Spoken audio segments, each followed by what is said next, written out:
Yung testimony. Ako yung taong sobrang masama at sobrang selosa na patagaw, lalo na sa pamilya ko. Gusto ko kasi kapag akin lang, kapag meron siya, kapag akin lang, ay kapag akin lang. Kapag meron siya, aba dapat meron din ako. At sobra akong magtanim ng galit sa kapwa at sa pamilya. Kapag ayoko yung isang tao, ayoko talaga. At panasagot ako sa aming tahanan.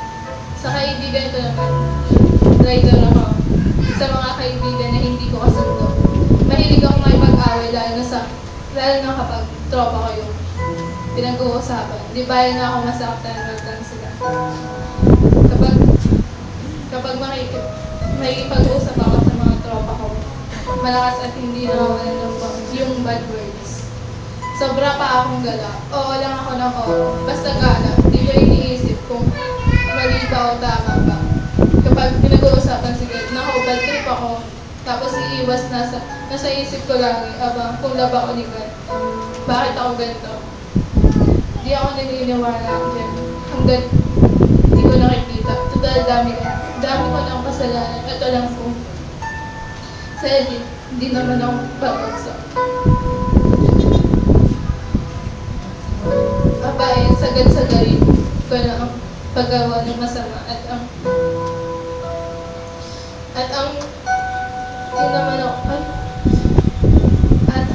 pinakagusto ko mga ko noon yung kapag gusto ko at kapag ayaw ko tapos naging problema ko yung hindi ko natanggap na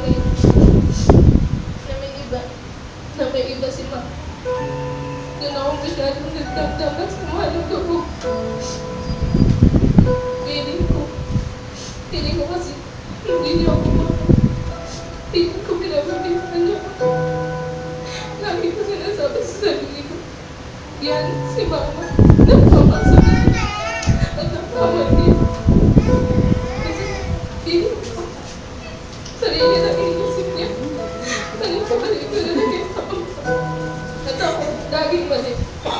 At yun, naisip ko, wala naman nagpamahal sa akin dito eh. So, nag-rebelde ako. Nag-vision na patropa. Akala ko tama. Pero dahil lumala yung bigat na nararamdaman ko. At sobrang hirap na bumangon. Tapos yung inasasahan ko kakasali sa akin. Si Mama.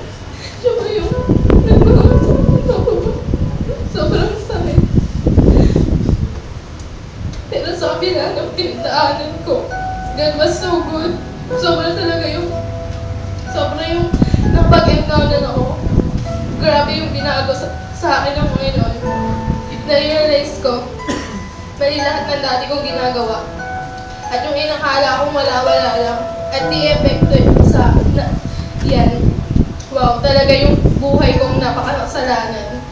Di ko akalaing bibigyan pa ako ng pagkakataong magsimula ulit sa bagong buhay, bagong pag-asa, at pagkakataon, yung pagiging tamad ko sa gawain ng Panginoon. Grabe. Ngayon, sobra akong dinanahan yung salita na ng Panginoon ang kumukompleto sa buhay ko. Kahit kailan, hindi ko na ibabalik ang dating ako. Susundin ko na ang mga gusto ni God na gawain ko para sa Kanya. Ipamamahagi ko sa iba ang salita niya at ang ginawa niya sa buhay ko. Hindi ako susuko dahil alam ko na sa tabi ko lang si God at tutulungan niya ako. Walang imposible. I'm so thankful that God restored me. I am Natsuki Asahina, follower of Christ, will win souls and make disciples, and will also be a light of the world.